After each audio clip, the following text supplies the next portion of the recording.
Captain Dowan Kim stood in the center of the massive chamber, his uniform crisp despite the long journey to Nexus Prime. Around him, the Galactic Council members floated, crawled, and glowed in their designated sections. The crystalline Vorthak made sharp clicking sounds as they communicated, while the energy beings called Luminar pulsed with different colors to show their emotions.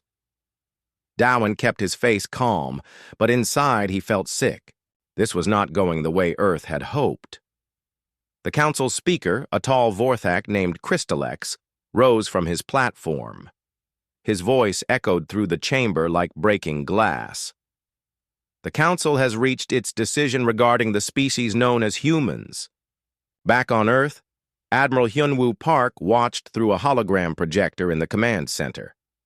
Dr. Mina Choi sat beside him, her hands shaking as she waited for the words that would decide humanity's future. Around them, dozens of Earth's best military and scientific minds held their breath. Humans have shown themselves to be a danger to galactic peace, Crystalex continued. In just 200 years since first contact, they have expanded to 37 star systems. They build weapons faster than any known species. They ask too many questions about our technology and our methods. Dowan stepped forward. Honored Council, humanity seeks only to learn and grow alongside our galactic neighbors. We have followed all treaties and a luminar named Bright Flash interrupted him, its light turning angry red. Your species conquered your own planet through warfare. You still fight among yourselves even as you spread to the stars. You are too violent, too unpredictable. We have brought peace to our world, Dowan replied firmly. Our conflicts are rare now. We seek knowledge, not conquest. Dr. Mina Choi had prepared him for this argument. She knew the aliens feared humanity's rapid progress. In just 2 centuries, humans had gone from barely reaching their own moon to building colonies across dozens of worlds. Other species had taken thousands of years to achieve the same expansion. Another council member spoke up, this one from the gas-breathing Helios species. Your military grows stronger each year. Your ships are designed for war, not exploration.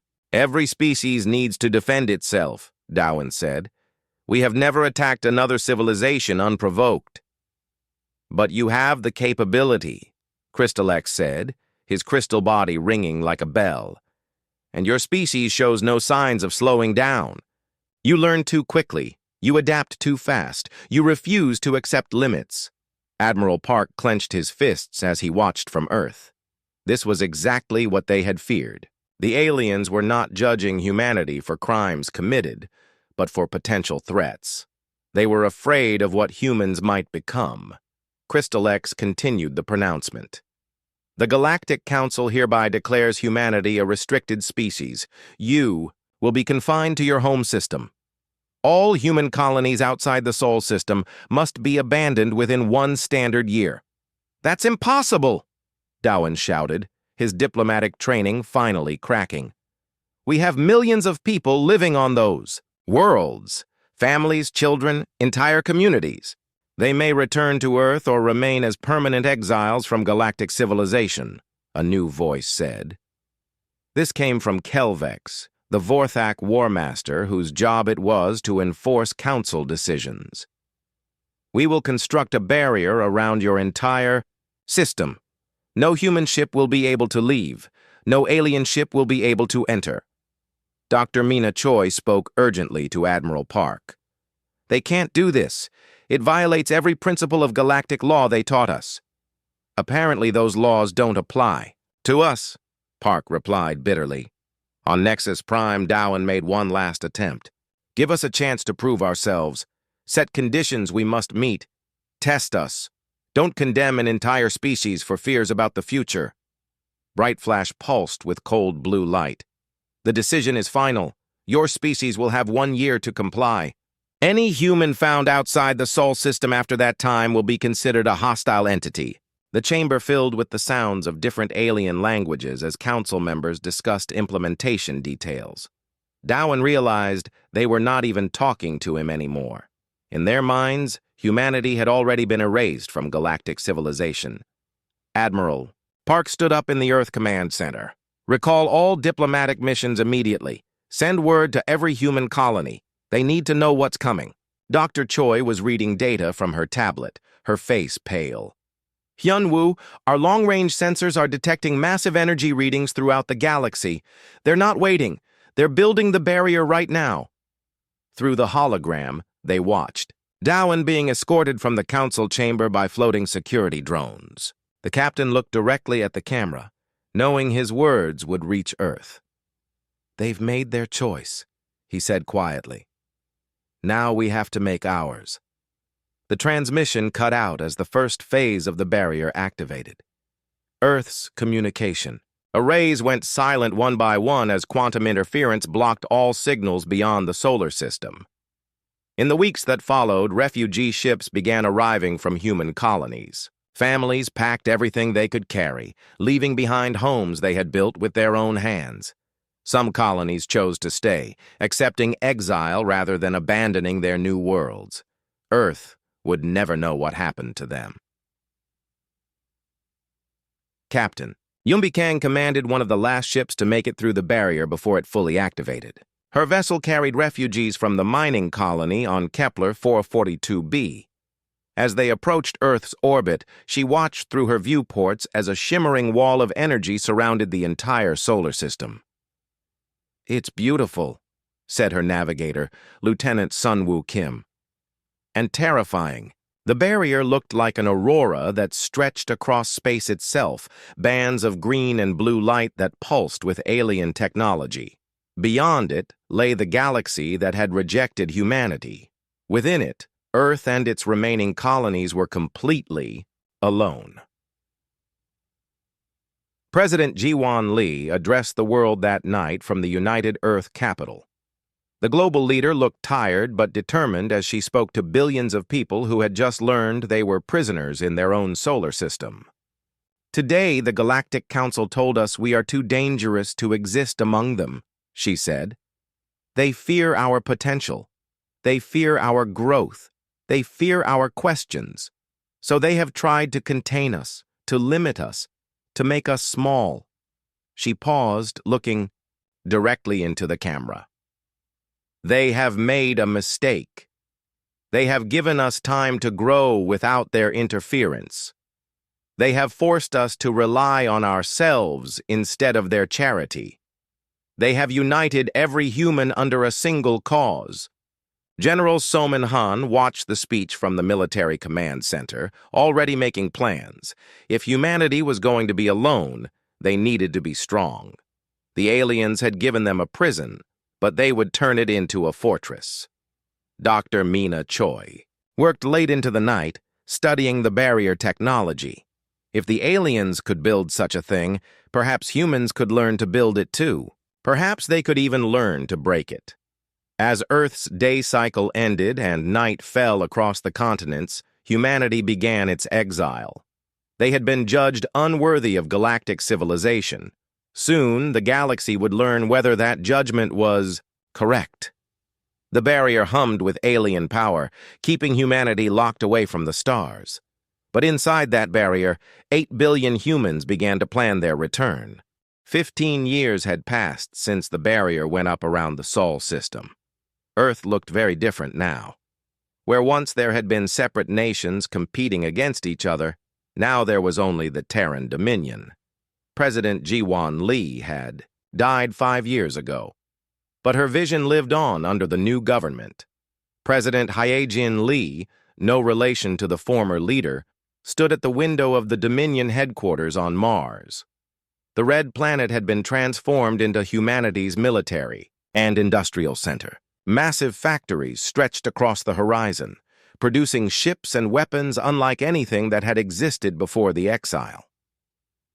"The morning reports, Madam President," said Chief Engineer Taemin Yu as he entered her office. His weathered hands carried a tablet filled with data from across the solar system. "Tell me the good news first," Hyejin said with a tired smile. "Production is up 12% from last quarter. We've completed the new shipyards around Jupiter, and Dr. Zhang's research team has made another breakthrough with quantum manipulation. Taman paused, his expression growing serious. The concerning news is that our listening posts have detected increased alien activity near the barrier. They seem to be reinforcing it.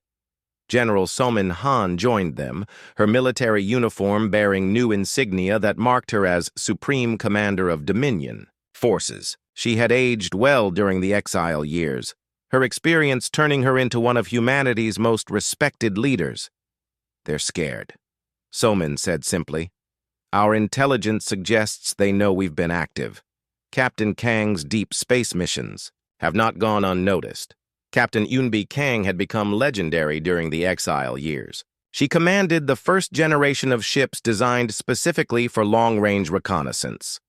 Her vessels could travel to the edge of the barrier and beyond, using new stealth technology to avoid alien detection. What has Yunbi discovered on her latest mission? President Lee asked. General Han activated a holographic display showing the outer solar system. Her scouts have mapped the entire barrier structure. More importantly, they've identified weak points. Dr. Zhang believes we can exploit these vulnerabilities. Dr. Kwang-Soo Zhang had become humanity's leading expert on alien technology. The barrier around Seoul had provided him with an endless source of study material. His laboratory on Europa worked day and night to understand how the aliens had created such a massive energy field. Bring me his report, the president ordered. An hour later, Dr. Zhang himself appeared via hologram from his research station. The scientist looked exhausted but excited, the way he always did when discussing his work. Madam President, we've made a significant discovery, he began. The barrier isn't just keeping us in, it's also keeping something else out. Explain, General Han said, leaning forward. The quantum signatures we've been studying show that the barrier blocks certain types of energy from entering our system. We initially thought this was just a side effect of the containment field, but now we believe it's intentional. Dr. Zhang manipulated the holographic display, showing energy patterns around the barrier. The aliens aren't just afraid of us getting out, they're afraid of us receiving help from someone else. President Lee felt a chill run down her spine. There are others out there who oppose the Galactic Council? It appears so. And the Council has been very careful to prevent any contact between us and them. This revelation changed everything. Humanity had spent 15 years assuming they were alone against the entire galaxy. Now it seemed there might be allies beyond the barrier if they could find a way to reach them. Min Jae-ro entered the briefing room at that moment. He commanded the Dominion's intelligence operations, networks of spies and informants who somehow managed to gather information about galactic affairs despite the exile. His methods were often mysterious, but his results were always accurate.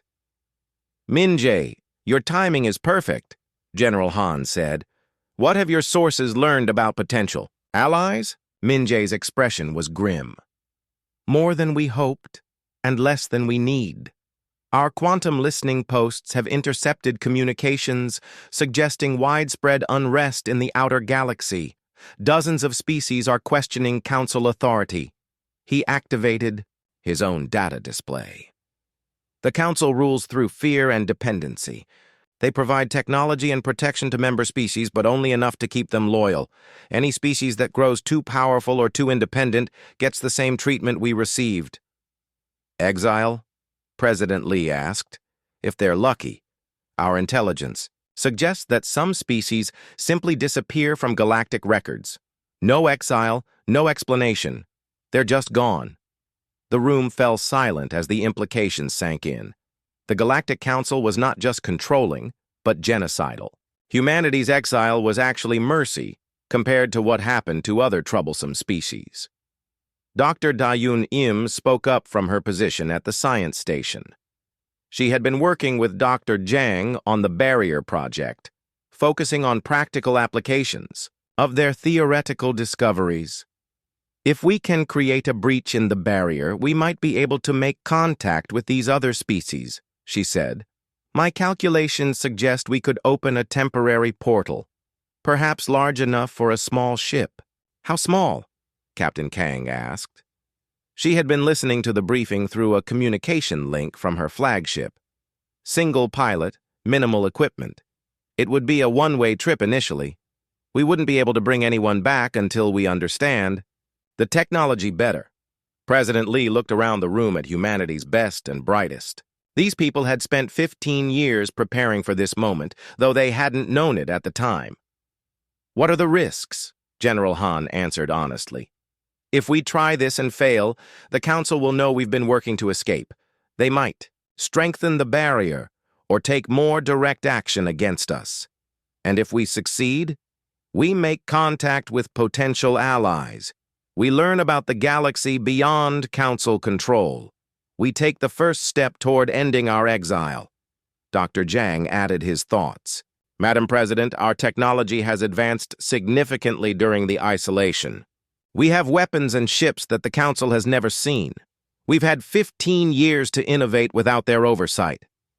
They exiled us because they feared our potential, Min-jae said. They're about to learn that their fears were justified. President Lee walked back to the window, looking out at the red landscape of Mars. Across the planet's surface, millions of humans worked in the factories and training centers that would make their return to the galaxy possible. Children born after the exile were now young adults, raised with the single purpose of proving humanity's worth.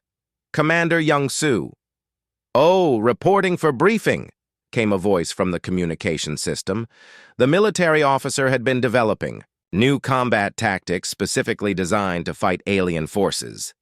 "Commander, what's the status of our military readiness?" General Han asked. "All units are prepared for extended operations beyond the solar system. Our new ship designs have been tested extensively. Troop training has focused on multi-species combat scenarios based on intelligence about alien capabilities." President Lee made her decision. "Begin the portal project. Dr. Im, Dr. Zhang, you have unlimited resources and full authority to proceed. Captain Kang, prepare your best ship for the mission." "And if the Council discovers what we're doing?" General Han asked. "Then we accelerate our timeline. 15 years ago, they judged us too dangerous for their galaxy. Let's prove they were right." As the meeting ended and the leaders returned to their duties, the red planet of Mars hummed with new activity. In laboratories and factories, in training, centers, and command posts, humanity prepared for their return to the stars. The aliens had given them 15 years to think about their exile. Now they would learn what humanity had decided to do about it. Dr. Da-hyun Im stared at the readings on her monitor for the 10th time in the past hour. The numbers couldn't be wrong, but they seemed impossible. After 3 years of work on the barrier project, she had finally achieved what every human scientist had dreamed of since the exile began. "Computer, verify quantum tunnel stability," she said to the artificial intelligence that helped run her laboratory on Europa. Tunnel stability confirmed at 97%. Duration projection, 43 minutes before natural collapse. Da-hyun's hands shook as she reached for the communication controls. This was it. This was humanity's way out of their prison. "Dr. Im to Mars Command Center. Priority 1 communication requested." Within seconds, President Lee's face appeared on the screen, along with General Han and Dr. Zhang. They had been waiting for this call for months. "Da-hyun, tell me you have good news," the president said. "Madam President, the portal is stable. We can send a ship through the barrier." The silence that followed lasted only a few seconds, but it felt like hours. These were the words humanity had been waiting to hear for 18 years. "How big a ship?" General Han asked immediately. "Scout class. Single pilot, basic supplies. The portal won't stay open long enough for anything larger." Dr. Zhang leaned forward in the display. "What about the return trip?" "That's the problem. This is one way only. We can get someone through, but we can't bring them back until we understand the technology better." Admiral Jinwoo Nam had been listening from his position aboard the flagship Determination. His voice came through the communication system with, "Calm authority. Dr. Im, this is Admiral Nam. I volunteer for the mission." "Sir, with respect, we can't risk losing our fleet commander," General Han replied. "Then who do we send?" President Lee asked. "This person will be completely alone in hostile space. They'll need to survive, gather intelligence, and somehow make contact with potential allies, all while avoiding the Council forces that patrol the barrier zone." "I'll go," came a new voice. Commander Young-Soo appeared on the communication screen from his training facility on Mars. "My unit has been preparing for exactly this type of mission." Dr. Da-Hyun Im looked at the young commander's face. He was brave, she could see that, but he was also young enough to still believe he was invincible. "Commander, you understand this. Is likely a suicide mission?" she said bluntly. "I understand that someone needs to take the first step. If we wait for a perfect solution, we'll still be trapped here in another 20 years. Admiral Nam spoke again. "Young-Soo is right. We've learned everything we can from inside this barrier. Now we need intelligence from outside." President Lee made the decision. "Commander Oh, you have the mission. Dr. Im, how soon can we proceed?" "The portal can be opened again in 72 hours. That will give us time to prepare the ship and brief the commander on his objectives." As the communication ended, Da-Hyun turned back to her equipment. Creating the portal had been the hard part. Now she had to make sure it worked long enough to get their pilot through safely. 3 days later, Commander Young-Soo stood in the hangar bay of the research station looking at his ship. The Scout-class vessel had been modified extensively for this mission. Every system had been designed for stealth and endurance rather than combat. Captain Yunbi Kang walked around the ship one final time, checking every detail. As humanity's most experienced deep space pilot, she had overseen the modifications personally. "The stealth system will keep you hidden from most alien sensors," she explained. "But if they get too close, you'll show up on their scopes. Your best defense is to avoid contact entirely." Young-Soo nodded, running through the mission parameters in his mind. Phase 1. Penetrate the barrier and establish position in the outer galaxy. Phase 2. Gather intelligence on Council activities and potential allies. Phase 3. Make contact if possible. "And Phase 4? Yunbi asked. "Survive long enough to make it worth the risk." Dr. Jang joined them in the hangar, carrying a data pad filled with scientific equipment specifications. "Commander, your ship is equipped with quantum communication arrays that should work through the barrier. We'll be able to receive your transmissions, even if we can't respond." "How long can I stay out there?" "Your life support is rated for 6 months, food and water for the same period." "After that?" Dr. Jang didn't finish the sentence. Admiral Nam arrived with the final mission briefings. "Commander, your primary target is the region our long-range sensors have designated as the dark sectors. Our intelligence suggests this area contains species that have been excluded from Council membership." "Excluded or exiled?" Young-Soo asked. "Both. Based on the energy signatures we've detected, there are at least 30 different civilizations in that region. Some appear to be quite advanced." Dr. Im's voice came over the hangar speakers. "Portal opening in T-minus 60 minutes. All personnel except essential mission crew should evacuate the area." As the hangar cleared, Young-Soo took a moment to record a message for his family back on Earth. His parents had raised him during the early years of exile, teaching him that humanity's return to the galaxy was not a matter of if, but when. "Mom, Dad, by the time you see this, I'll be outside the barrier. I know you're worried, but this is what we've all been preparing for. 18 years ago, the aliens told us we were too dangerous for their galaxy. Today, we find out if they were right." He sealed the message and climbed into his ship. The cockpit was cramped, but familiar. He had spent hundreds of hours in simulators, practicing for this moment. "Control, this is Scout 1, requesting departure clearance. Scout 1, you are cleared for launch. Portal activation in T-minus 10 minutes." Through his viewports, Young-Soo could see the massive portal generator that Dr. Im had built. The device looked like a metal ring 30 meters across, surrounded by quantum field projectors and power conduits. It had taken 3 years and the resources of half the solar system to build. "Portal activation beginning," Dr. Im announced. "All monitoring stations report ready." The ring began to glow with the same aurora-like energy that surrounded the entire solar system. But this time, instead of keeping things out, the energy was focused on creating a gap. "Portal stable. Scout 1, you are go for transit." Young-Soo pushed his engines to full power and flew toward the ring. As his ship passed through the energy field, he felt a sensation like falling and flying at the same time. Then suddenly, he was through. Space looked different on the other side. The familiar constellations were gone, replaced by star patterns he had never seen. More importantly, his sensors immediately detected artificial signals. "Scout 1 to Europa Control.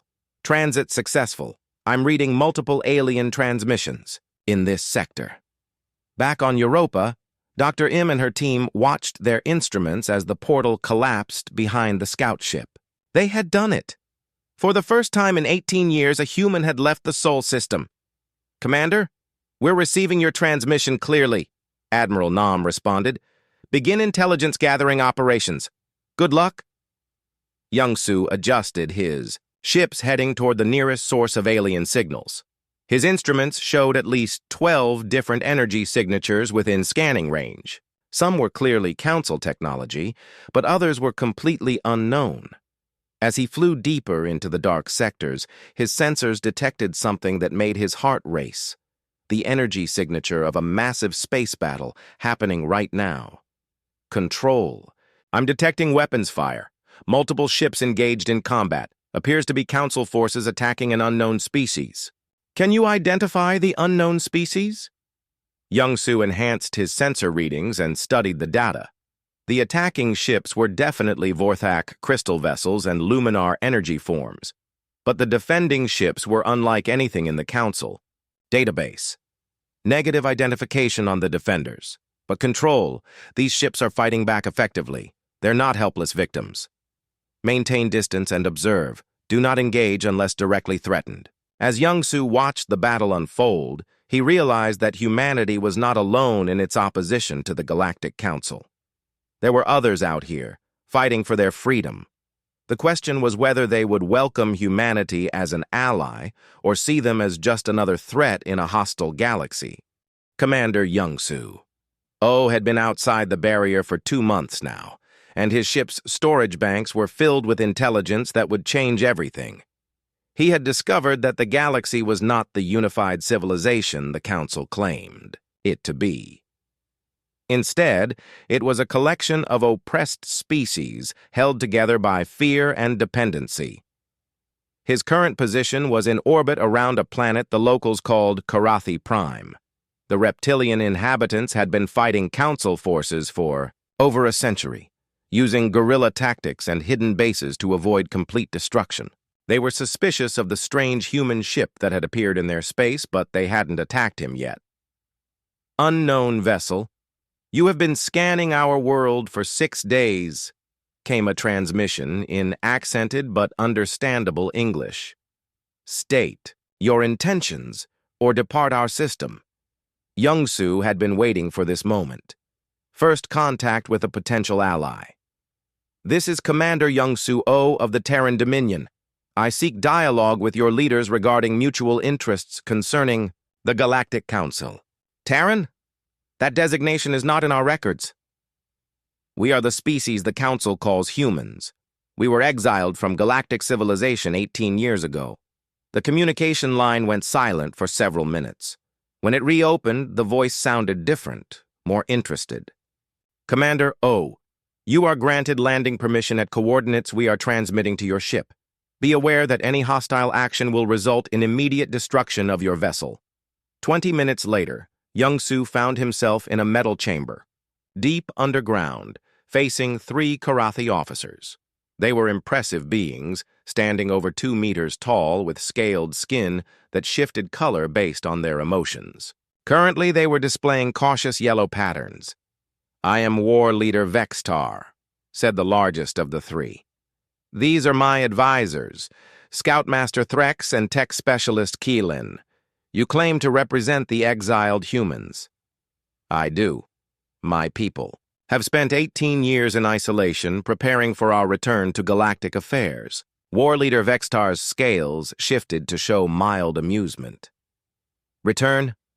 Commander, species exiled by the Council do not return. They disappear completely or spend eternity trapped in their home systems. Young-Su activated a holographic projector he had brought from his ship. The display showed images of human shipyards, military installations, and technological developments from the past 2 decades. My species does not accept permanent exile. We have been preparing. The 3 Karathi leaders studied the images with growing interest. Tech Specialist Kylan spoke for the first time, her scales showing excited orange patterns. These ship designs are completely unknown to us. The propulsion systems appear to be based on quantum manipulation technology. We reverse-engineered the barrier technology that surrounds our system, Young-Su explained. Our scientists have developed applications the original creators never imagined. War Leader Vextar leaned forward. Why do you show us this? What do you want from the Karathi? My government believes that species like yours, who have been denied council membership or actively opposed by council forces, might be interested in forming an alliance. Scoutmaster Threx spoke up, his scales showing skeptical purple patterns. Alliance against the council? Commander, you understand that they control over 60% of the galaxy's military forces? They control forces that have never faced serious resistance. Our intelligence suggests their tactics have not changed in centuries. They expect compliance or helpless rebellion. And you offer something different? Young-Su activated another holographic display, this one showing tactical analyses of council military doctrine. We offer effective resistance. Human military science has advanced significantly during our exile. We have developed weapons and strategies specifically designed to counter council advantages. War Leader Vextar stood and walked around the holographic display, studying the tactical information. Even if your claims are accurate, what can one exiled species accomplish against the entire council? We're not one species anymore. Our scouts have identified dozens of civilizations in the dark sectors who have been excluded from council membership. Some have been fighting council expansion for centuries. Others have been recently exiled like us. You have contacted other species? 3. So far, the Xanthari insectoids were very interested in our proposal. The Nephilim gas dwellers are considering it. The Rokari silicon-based miners have already agreed to preliminary discussions. This was not entirely true. Young-Su had observed these species and confirmed they existed, but actual contact had been limited. However, his mission briefings had authorized him to present humanity's intentions as more advanced than they actually were if it would help secure alliances. Tech Specialist Kylan pulled up additional data on her personal device. Commander, our records show that the Xanthari Queen Mother has been seeking alliance partners for decades. If you have truly gained her support, that changes the strategic picture significantly. The Xanthari bring military production capabilities. The Nephilim offer expertise in 3-dimensional combat tactics. The Rokari provide defensive technologies and mineral resources. Each species contributes their strengths to the overall alliance. War Leader Vextar's scales had shifted to interested green patterns. And what do humans contribute? Innovation, leadership, and the ability to unite different species under a common cause. Scoutmaster Threx laughed, a sound like grinding stone. Leadership?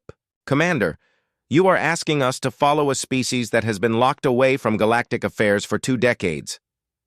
I'm asking you to join a species that has spent 2 decades preparing for this moment. Young-Su activated one final holographic display showing the estimated military capabilities of a combined alliance. Separately, each of our species can only annoy the Council. Together, we can challenge their authority. The three Karathi leaders exchanged looks and color patterns that Youngsu couldn't fully interpret. Finally, War Leader Vextar spoke again. "Commander, we will need to verify your claims about these other alliances. If the Zenthari Queen Mother has truly agreed to work with humans, we will consider your proposal seriously.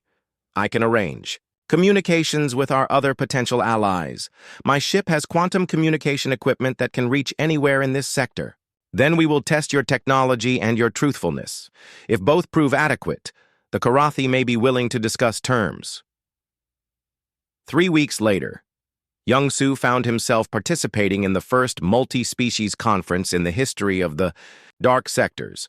His ship served as the communication hub, linking the Karathi homeworld with the Zenthari hive ships, Nephilim gas giant colonies, and Rokari asteroid bases. The Zenthari Queen Mother spoke through her translators, her words carrying the authority of a billion warrior insects. Humans propose alliance structure. Zenthari examine proposal, find merit in combined resistance strategy. The Nephilim representative, a being of living gas contained in a mechanical suit, added their perspective. Our atmospheric warfare techniques complement surface-based tactics of ground species. Cooperation increases effectiveness of all participants. War Leader Vextar had become the unofficial spokesperson for the ground-based species in the alliance. The Karathi bring experience in guerrilla warfare and hidden base construction. We have fought council forces longer than any other species in this sector.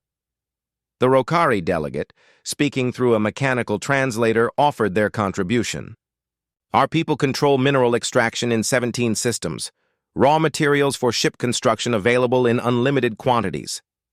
Youngsu had been authorized to speak for humanity in these negotiations, though every word he said was being transmitted back to Sol System for review by Admiral Nam and President Lee. The Terran Dominion offers coordination and strategic planning capabilities.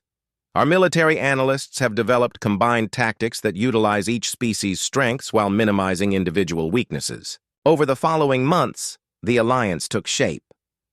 Engineer Myung-Soo An arrived through a new portal with a team of technical specialists to help establish joint shipyards. Dr. Yuna Shin followed with cultural experts to work on translation and cooperation protocols.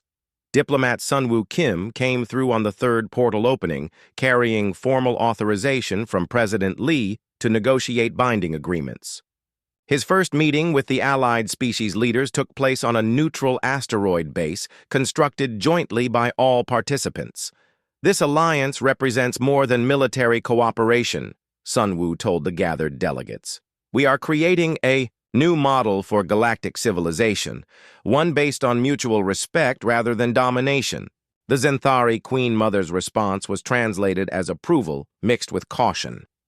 Alliance must prove effectiveness before expansion. Council will respond to threat with increased aggression. War Leader Vextar agreed. Our current forces are sufficient for defensive operations, but if we intend to challenge Council authority directly, we will need significantly more military capability. That capability is coming, Sunwoo replied. Our manufacturing capacity in the Sol system has been expanding for 2 decades. Once we establish secure portal routes, we can begin transferring ships and equipment to your space. Vorthak Intelligence Director Zefix stood before the holographic display in the Council's security center, his crystalline body resonating with frustrated harmonics. The data he was examining made no sense, according to everything the Council knew about the dark sectors. Explain these readings again, he demanded of his subordinate, Analyst Krextal.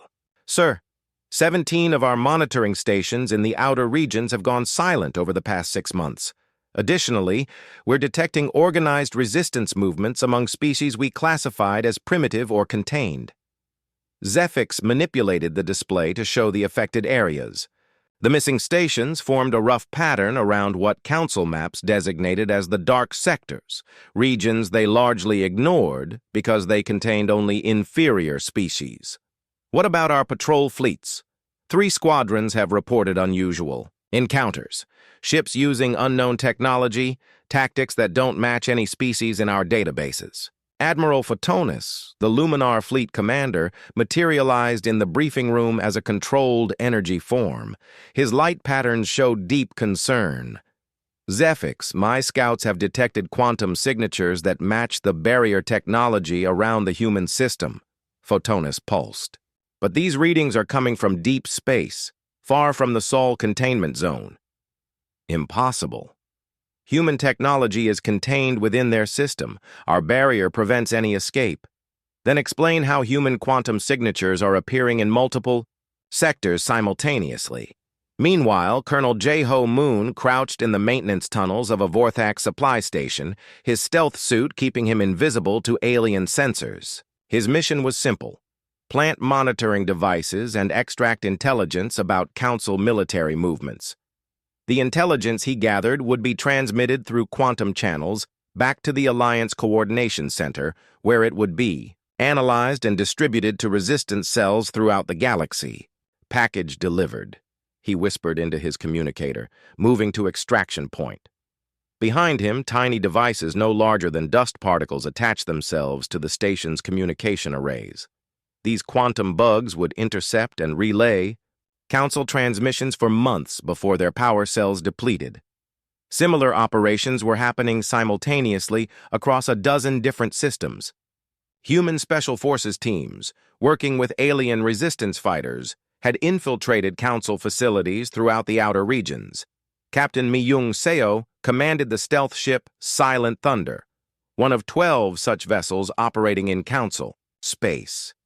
Her mission was pure intelligence gathering, using advanced sensors to map Council fleet dispositions and defensive installations. Contact bearing 27 Mark IV, reported her sensor operator, Lieutenant Jinsu Kwak. Luminar Patrol. Squadron 3 vessels. Distance and heading? 40,000 kilometers. Moving toward the Zarion trade routes. Myung studied the tactical display. The Luminar Patrol was following a predictable pattern, the same route they had used for the past 2 centuries. Council forces had grown, lazy during their long period of unchallenged dominance. Track them passively. I want their patrol schedule and communication protocols. The Silent Thunder followed the alien ships for 6 hours, recording everything from engine efficiency to crew rotation patterns. This data would be invaluable when the Alliance moved to open warfare. Back in the Sol system, President Chae-young Kim reviewed intelligence reports in the Secure Command Center beneath Mars. She had taken office 2 years earlier when the previous president died in a mining accident, and her leadership had been defined by the growing Shadow War. Colonel Moon's teams have successfully infiltrated 15 Council installations this month, reported Intelligence Director Jisoo Won.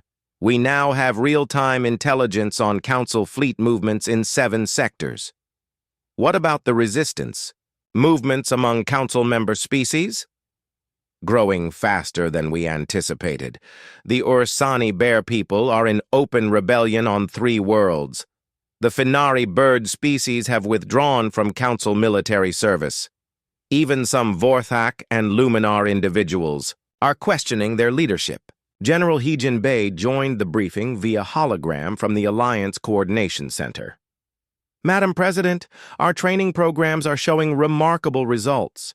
Mixed species combat units are achieving effectiveness ratings 30% higher than single-species formations. How are our new allies adapting to human tactical doctrine? Better than expected. The Korathi have proven especially adept at stealth operations. War leader Vextar's people have been instrumental in our infiltration missions. President Kim turned to the strategic display showing the entire galaxy. Red markers indicated Council. Strongholds, blue markers showed Alliance territory, and yellow markers represented contested or neutral systems. What's our assessment of overall Council strength? Admiral Jinwoo Nam answered from his position aboard the Determination.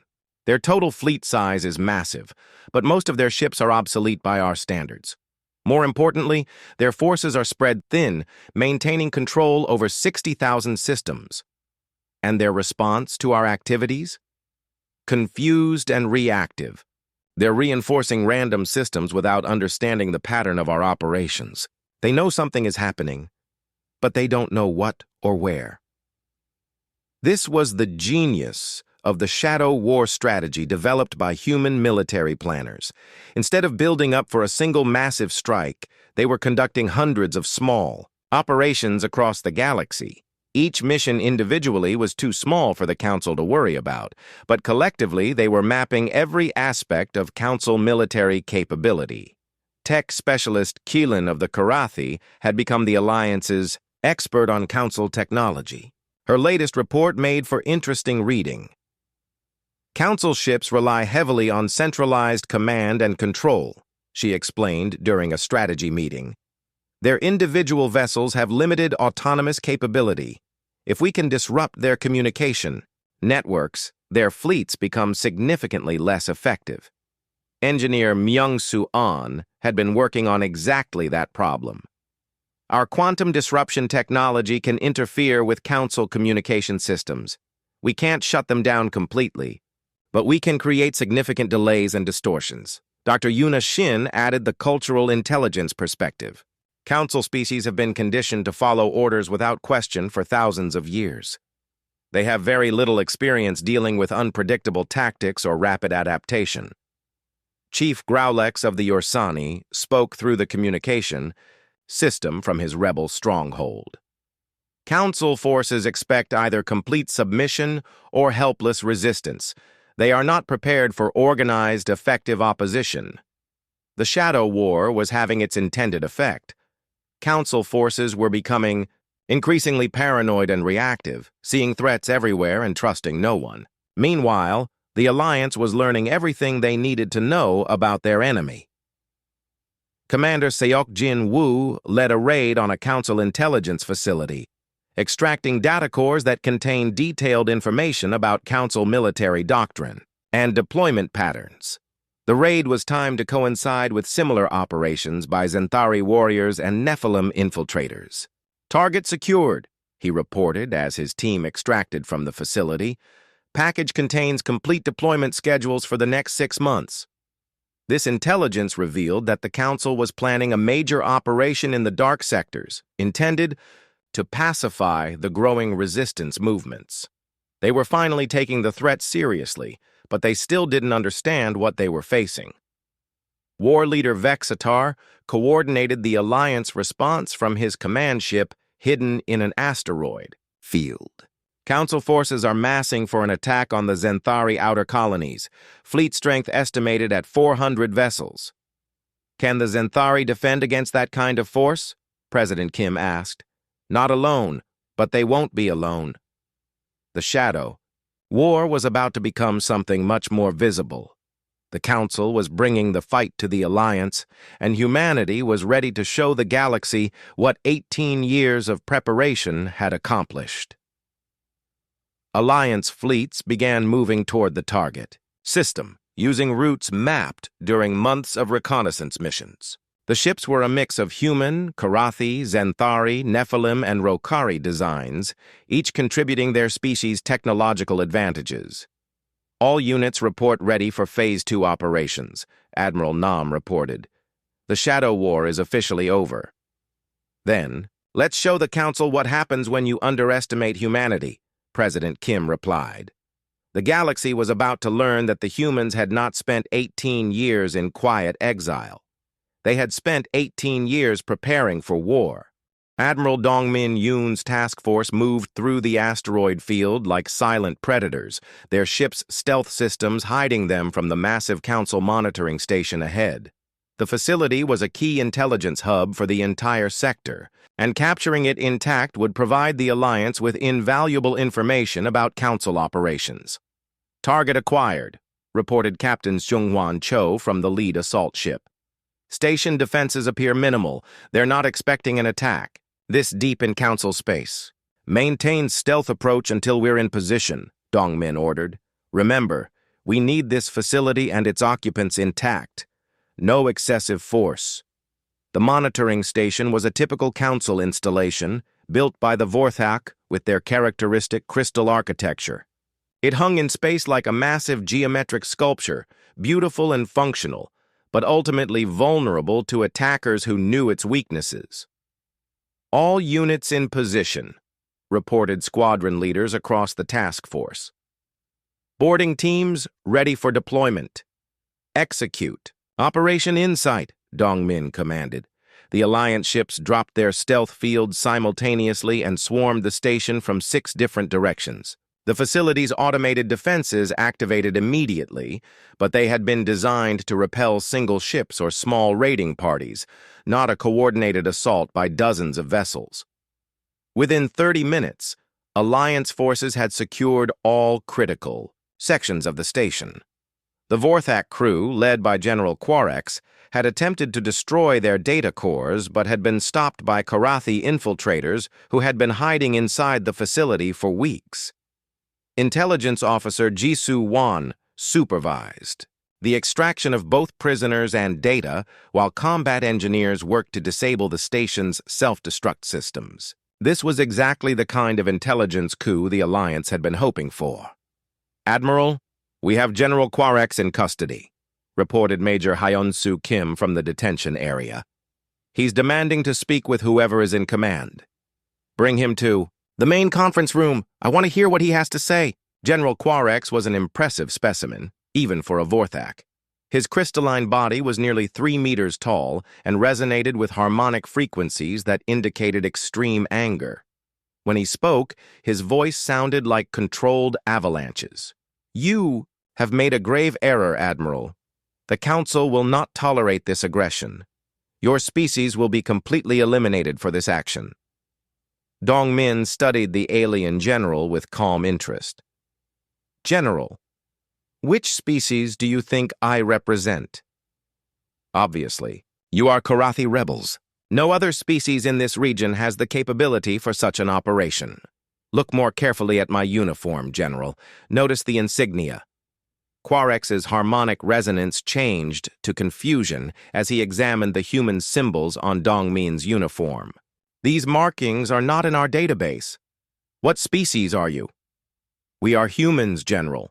The species your council exiled 18 years ago. The crystalline being's entire body structure seemed to vibrate with shock." "Impossible. Humans are contained within their home system. Our barrier prevents any escape. Your barrier has been compromised for over a year. We've been operating in this region extensively." Dr. Taehyun Cho entered the conference room carrying data pads filled with information extracted from the station's archives. His expression was grim as he approached the interrogation table. "Admiral, you need to see this immediately. General Quarex, this concerns your species as well." Taehyun activated a holographic display showing Council historical records spanning thousands of years. The data painted a picture that none of them had expected. According to these files, the Council has exiled or eliminated over 40 species in the past 3 millennia. Humans are just the most recent. General Quarex's harmonic patterns shifted to show what might have been distress. "Those records are classified at the highest levels. How did you access them?" "Your security protocols are surprisingly primitive," Jisoo Wan said as she joined the group. "General, were you aware that your own people were once considered for exile?" "That is impossible. The Vorthak are founding members of the Council." Dr. Cho manipulated the display to show older records. "According to this data, the Vorthak were nearly exiled 12,000 years ago for excessive militarization and expansion. They avoided exile only by agreeing to serve as the Council's enforcement arm." The implications were staggering. The Council was not the peaceful organization it claimed to be, but rather a system designed to maintain the power of a few core species by eliminating any potential competitors. "What about the Luminar?" Dongmin asked. "Similar story. They were absorbed into the Council structure after their home system was threatened with protective containment. They became the Council's intelligence service to avoid destruction." General Quarex had been silent during this exchange, his crystalline form dimming as he processed the information. When he finally spoke, His voice carried different harmonics. If these records are accurate, then the Council has been lying to its own members for millennia. They've been lying to everyone, Jisoo Wan confirmed. Look at this data about the species classifications. The holographic display showed how the Council categorized every known species based on their potential threat level. Species rated as high expansion potential or excessive innovation capability were marked for exile or elimination. They didn't exile us because we were violent, Dongmin realized. They exiled us because we were succeeding too quickly. Dr. Cho nodded grimly. Every exiled species shows the same pattern: rapid technological advancement, successful expansion, and independent thinking. The Council fears competition, not aggression. What happened to the others? Dongmin asked. The other exiled species? Jisoo Wan pulled up another set of files. Most were eliminated completely. The architects, who built much of the galaxy's infrastructure, were systematically hunted down and destroyed. The synthesis, who developed quantum communication technology, simply disappeared from all records. But not all, General Quarek said, quietly. Some escaped to the dark sectors. Some... He paused, his harmonics showing something like hope. Some may still exist. General, are you saying the Council doesn't know what happened to all the exiled species? The Council assumes all exiles result in extinction or permanent containment. They do not investigate failed exile operations. They simply move on to the next threat. President Chaeyoung Kim's voice came through the communication system from the Sol system. Admiral, are you telling me there may be other advanced species hidden in unexplored regions of the galaxy? That's exactly what I'm telling you, Madam President, and according to this data, some of them may be significantly more advanced than we are. The discovery changed everything. The Alliance was not just fighting to free oppressed species from Council control. They were potentially rescuing the survivors of a galactic genocide that had been ongoing for thousands of years. General Quarek, Dongmin said formally, I'm offering you a choice. You can remain our prisoner and eventually be returned to Council space. Or you can help us contact other Council members who might be willing to learn the truth about their organization. The Vorthak general considered the offer for several long minutes. His crystalline form pulsed with complex harmonic patterns as he weighed his options. Admiral, if I help you, I will be considered a traitor by my own government. If you don't, help us. You'll be complicit in the continuation of genocide. Show me more of these records. I need to understand the full scope of what my people have been involved in. Over the following days, General Quarek studied the captured data with growing horror. The Council's crimes were extensive and systematic. Entire civilizations had been eliminated simply for showing too much potential. I will help you, he finally announced. But not just to contact other Council members. I want to contact the Vorthak resistance. There's a Vorthak resistance? Jisoo Wan asked. There has always been opposition to Council policies among my people. They will be very interested in this information. Commander In-Ho Lim prepared the galaxy-wide broadcast that would reveal the Alliance's existence and the Council's crimes. The transmission would be sent from captured Council communication arrays, ensuring it reached every inhabited system in the galaxy. Citizens of the galaxy, the broadcast began. For thousands of years, you have been told that the Galactic Council exists to maintain peace and order. Today we reveal the truth. The transmission included evidence of the Council's systematic elimination of advanced species, their manipulation of member civilizations, and their use of fear to maintain control. The species called humans were exiled 18 years ago for the crime of advancing too quickly. We have spent those years preparing for this moment. We call upon all free beings to join us in creating a new galactic order based on cooperation rather than domination. As the broadcast spread across the galaxy, the Council's carefully maintained order began to collapse. The revelation that exiled humans had not only survived, but built a massive alliance was shocking enough. The evidence of systematic genocide was even more damaging. The Shadow War was over. The Great War was about to begin. The galaxy had never seen anything like the war that erupted following the Alliance's Revelation broadcast. Within days of the transmission, rebellions began on thousands of worlds as species learned the truth about Council genocide and oppression. Admiral Sang-Min Koo stood on the bridge of the massive battleship Determination II, watching as the largest fleet in human history prepared for battle. Around him, ships from dozens of allied species formed attack formations that stretched across 3 star systems. Fleet status report, he requested from his operations officer. All battle groups report ready, Admiral. We have confirmation from General Hong's ground forces.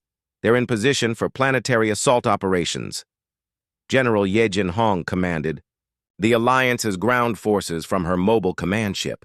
Her troops were a mix of human marines, Korathi stealth specialists, Zenthari warrior insects, and volunteers from dozens of species that had joined the rebellion. Admiral Koo, ground forces are ready for Operation Liberation, she reported. Target worlds have been identified and assault teams are standing by.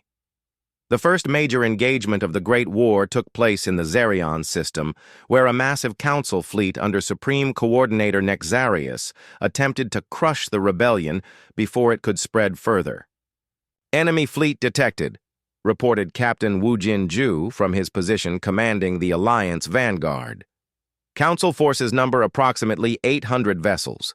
Mixed composition, mostly Vorthak crystal ships and Luminar energy forms. Proceed with Battle Plan Gamma, Admiral Koo ordered. All units, remember your training. Stay flexible and adapt to changing conditions. The Alliance had spent months developing new tactics specifically designed to counter Council military doctrine. Instead of the traditional ship-to-ship combat, the Council expected Alliance forces used swarming attacks, electronic warfare, and coordinated strikes by mixed-species formations. Commander Neon Go led a squadron of human destroyers equipped with quantum disruptors, weapons designed by Dr. Kyung-ho Song specifically to counter Vorthak crystal technology. When her ships opened fire, the enemy vessels shattered like glass struck by hammers. Direct hits on the crystal formation, she reported. Enemy ships are breaking apart. Their repair systems can't handle this type of damage. Meanwhile, Luminar energy beings found themselves facing energy-dampening fields that reduced their combat effectiveness by 70%. Engineer Jiyeon Kwan's mobile shipyards deployed these devices from hidden positions throughout the battle zone. Luminar response time is degraded, reported Captain Min Seok Cha from his stealth cruiser. They're having trouble maintaining formation coherence. The Council forces had one major advantage: numbers. But the Alliance had something more important: flexibility and innovation. While Council commanders tried to maintain rigid battle lines, Alliance forces flowed around them like water, striking weak points and disappearing before the enemy could respond. Council command ship identified, called out Lieutenant Commander Soo-Young Lim. Target bearing 097 Mark 15.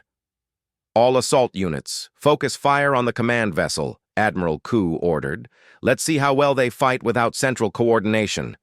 The Alliance attack on the Council command ship was devastating. Without central coordination, the massive Council fleet began to break apart into smaller formations that could be defeated individually.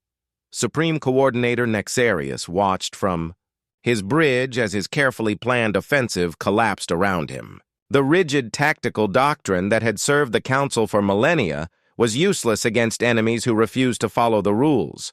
Sir, we're receiving surrender requests from multiple species within our own fleet, reported his communications officer. Surrender requests? From our own forces? The Orsani battle group has withdrawn from combat. The Finari squadrons are requesting permission to join the Alliance forces. Even some of our Vorthak units are refusing orders. The Revelation broadcast had done more than inform the galaxy about Council crimes. It had given member species permission to act on doubts they had harbored for centuries. General Yejin Hong's ground forces were having similar success on Council-controlled worlds. Instead of facing desperate resistance, They often found planetary populations ready to welcome liberation forces. "Report from the Kepler 452 operation," she told Admiral Ku during a strategy conference. "Local population assisted our landing forces. The Council garrison surrendered without significant resistance." What about more heavily defended systems? "Those are proving more challenging, but we're seeing defections even among core Council species. General Quarex's contacts within the Vorthak military have been invaluable." The former Council general had become one of the Alliance's most effective intelligence assets. His knowledge of Council military structure and his contacts within the resistance movements had accelerated the rebellion beyond all expectations. Dr. Kyung-ho Song continued developing new weapons technology throughout the war. His laboratories worked around the clock to create counters for every Council military advantage. "The new gravity pulse weapons are ready for deployment," he reported during a technical briefing. "They should be especially effective against luminar energy forms." Engineer Jiyeon Kwon had solved the logistics problem of fighting a galaxy-wide war by creating mobile shipyards that could construct new vessels anywhere in space. These facilities moved with the Alliance fleets, constantly producing replacement ships and upgrading existing vessels. "Production rates are exceeding projections," she reported. "We're building ships faster than the Council can destroy them." The war's turning point came when the Karathi homeworld was liberated from Council occupation. War leader Vextar, personally, led the assault that freed his people after 2 centuries of oppression. "The Karathi are free," he announced in a transmission that reached every corner of the galaxy. "Our children will not grow up as slaves to the Council's fear." The liberation of Karathi Prime triggered system-wide rebellions throughout the outer galaxy. Species that had been suppressed for millennia saw that freedom was possible and rose up against their oppressors.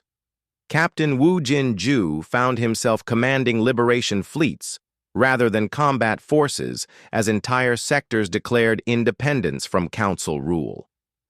The Alliance went from being rebels to being liberators to being the de facto government of half the galaxy. "Admiral, we're receiving surrender offers from 17 Council systems this week alone," reported Chief of Staff Hyojin Shim. "Our forces are stretched thin, just processing all the transitions to Alliance membership." The Council's response was to become even more authoritarian, which only accelerated their collapse. Supreme Coordinator Nexarius ordered the destruction of rebellious worlds, but many Council military units refused to carry out genocide orders. Commander Seokjin Woo led the final assault on the Council's Central Command Complex, a massive installation that had controlled galactic affairs for thousands of years. The battle for the facility lasted 3 days and resulted in the capture of most of the Council's senior leadership. "This is Commander Woo to all Alliance forces," he transmitted as Council forces laid down their weapons. "The Central Command Complex has fallen. The Council's government has been dissolved." President Chae-young Kim addressed the galaxy from the former Council chambers, now transformed into a meeting place for the Galactic Alliance of Free Species. "Citizens of the galaxy, the war is over. The Council that ruled through fear and oppression has been replaced by an alliance built on cooperation and mutual respect. Every species will have a voice in our new government. Every world will have the right to determine its own future." The transformation was not immediate or easy. Thousands of years of Council rule had created dependencies and conflicts that would take generations to resolve. But for the first time in galactic history, every species had the opportunity to reach its full potential without fear of exile or elimination. Admiral Sang-min Koo stood in the same chamber where Captain Dowan Kim had been sentenced to exile 20 years earlier. Now humans served alongside former enemies in the government of a free galaxy. The Council feared that humanity was too dangerous for galactic civilization, he said during the victory ceremony. "They were right to fear us. We were dangerous to their system of oppression and control. We brought change to a galaxy that had been static for millennia." The Great War was over, but the work of building a better galaxy was just beginning. Humanity had proven that exile and oppression could not stop a species determined to be free. Now they would help the rest of the galaxy learn the same lesson. The Terran Dominion had grown from a single exiled species to the leaders of a galactic alliance spanning millions of worlds. But their greatest achievement was not military conquest, but the proof that cooperation could triumph over domination. The galaxy would never be the same. 5 years had passed since the fall of the Galactic Council, and the galaxy was almost unrecognizable from the oppressive civilization that had once dominated it. Emperor Sungri Yang stood at the observation deck of the former council headquarters, now renamed Unity Station, watching ships from hundreds of different species dock at the massive facility. The title of Emperor had been chosen by the Galactic Assembly, not as a mark of domination, but as recognition of humanity's role in liberating the galaxy. Unlike the old council's authoritarian structure, the new government was based on democratic principles where every member species had equal representation. "Your Majesty, the morning briefings are ready," announced Chief of Staff Yoonji Park as she approached with a datapad containing reports from across the galaxy. "How many times do I have to tell you to just call me Seungri?" he replied with a tired smile. "The formality makes me uncomfortable. Protocol demands respect for the office, even if the person holding it prefers informality." Admiral Minhyuk Cho joined them at the observation deck, his uniform bearing the insignia of the new Galactic Defense Force. His job was to integrate former Council military units with Alliance forces, creating a unified defense organization that served all member species. "The integration process is ahead of schedule," he reported. "Former Vorthak and Luminar military units are working effectively alongside our forces. General Quarex has been particularly helpful in facilitating cooperation." The former Council General had become a symbol of redemption, proof that even those who had served the oppressive system could find a place in the new order. His knowledge of Council military doctrine had been invaluable in creating the new defense protocols. Chief Justice Yoon Seo-han appeared via hologram from the Supreme Court chambers, where she was overseeing the establishment of galactic legal standards. Her task was to create a justice system that respected the diverse cultures and laws of member species while maintaining universal principles of freedom and equality. "We've completed the framework for the new legal code," she reported. "It balances species autonomy with galactic cooperation. Each world can maintain its own internal laws as long as they don't violate basic sentient rights." "What about the war crimes tribunals?" Emperor Yang asked. "Proceeding as planned. We're focusing on the leadership figures who ordered genocide and oppression. Lower-level council officials who were following orders are being offered rehabilitation and reintegration programs." Dr. Jianwoo Cha materialized in another holographic display from his terraforming operations center. His teams were working to repair the environmental damage caused by millennia of council exploitation and neglect. "The restoration projects are showing excellent results," he reported enthusiastically. "We've successfully rehabilitated 17 damaged ecosystems this quarter. The Karathi homeworld's forests are growing back faster than we projected." The terraforming technology developed during humanity's exile had proven invaluable in healing the galaxy's wounds. Worlds that had been strip-mined by council operations were being transformed into thriving ecosystems that could support their native populations. "What about the former council core worlds?" Emperor Yang asked. "Those are more challenging cases. The Vorthak crystal cities can be adapted for multi-species use, but it requires careful planning. The Luminar energy habitats are being converted into research stations where all species can study energy manipulation technology." President Da-Hyun Lim, the leader of the Sol System government, joined the conference from Earth. Humanity's home world had been transformed during the exile years, and now it served as a center for technological development and cultural exchange. Earth's universities are hosting students from over 300 species, she reported. The cultural exchange programs are creating understanding between civilizations that had never interacted before. Any problems with integration? Minor issues. Some species have dietary requirements that conflict with others, and there are occasional misunderstandings about social customs. But overall, the young people are adapting remarkably well to galactic citizenship. Captain Dowan Kim, now an elderly man but still sharp, entered the observation deck carrying a historical report he had been preparing. As the human who had witnessed the original exile, he had become the unofficial historian of the liberation. "Dowan, good to see you," Emperor Yang said warmly. "How is the historical documentation project proceeding?" "Better than expected. We've recovered records from dozens of extinct civilizations that the Council claimed never existed. The architects, the synthesis, the builders, they all left traces of their achievements. Any evidence of survivors? Possibly. Our deep space exploration teams have found artifacts and installations that suggest some exiled species may have survived in hidden enclaves. Admiral Nam's long-range missions are investigating these possibilities." Admiral Jinwoo Nam commanded the exploration fleets that were mapping previously unknown regions of the galaxy. His ships carried teams of scientists and diplomats prepared to make contact with any surviving exiled civilizations. "Admiral Nam to Unity Station," came a transmission from the Deep Space Fleet. "We've made contact with a previously unknown species in the outer spiral. They call themselves the Inheritors, and they claim to be descendants of the architects." The news sent excitement through the assembled leaders. The architects had built much of the galaxy's infrastructure before being eliminated by the Early's Council. If their descendants had survived, they might possess technology and knowledge that could benefit all galactic civilization. "Can you establish formal diplomatic contact?" Emperor Yang asked.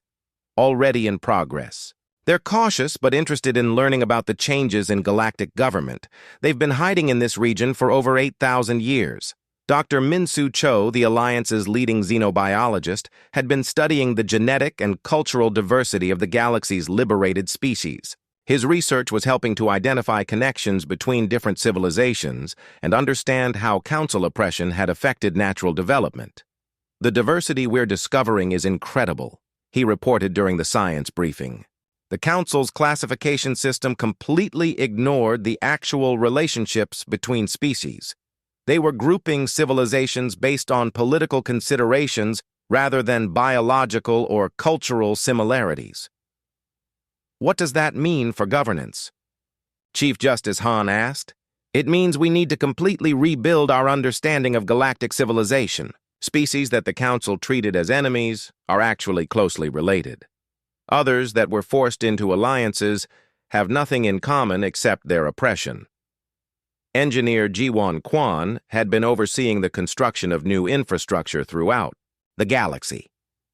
The old council systems had been designed to maintain central control, but the new alliance needed networks that supported local autonomy and interspecies cooperation. "The new communication and transportation networks are coming online ahead of schedule," she reported. "Every member world will have direct access to galactic commerce and communication within 2 years. What about security concerns?" Admiral Cho asked. "The distributed design makes the system much more resilient than the old council networks. No single point of failure can shut down galactic communications."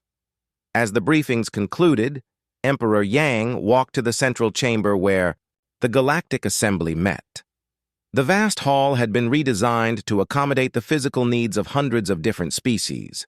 Atmospheric controls, gravity variations, and specialized seating ensured that every delegate could participate comfortably. The session opening ceremonies included representatives from civilizations that spanned the spectrum of galactic diversity. Crystalline beings, energy forms, gas-breathing organisms, silicon-based life, and carbon-based species of every imaginable configuration worked together in harmony. "Citizens of the galaxy," Emperor Yang addressed the assembly. 5 years ago, we liberated ourselves from a system based on fear and oppression. Today, we celebrate the completion of our new Constitution, a document that guarantees the rights and freedoms of every sentient being. The Constitutional Convention had taken 3 years to complete, with debates and discussions involving representatives from over 1,000 different species and cultures. The final document was a masterpiece of compromise and cooperation. Ambassador Sunwoo Kim, now the Alliance's chief diplomatic officer, read the key provisions. Every species has the right to self-determination. Every world has the right to choose its own government. Every individual has the right to pursue knowledge and growth without fear of persecution. The contrast with the old Council's authoritarian decrees was stark. Where the Council had ruled through fear and limitation, the new alliance governed through cooperation and opportunity. General Somin Han, now elderly but still commanding respect, spoke about the military transformation. Our defense forces exist to protect freedom, not to impose control. Every member species contributes according to their abilities, and all benefit from collective security. Dr. Mina Choi, the xenobiologist who had been present at the original Exile, reflected on the journey humanity had taken. 25 years ago, we were told we were too dangerous for galactic civilization.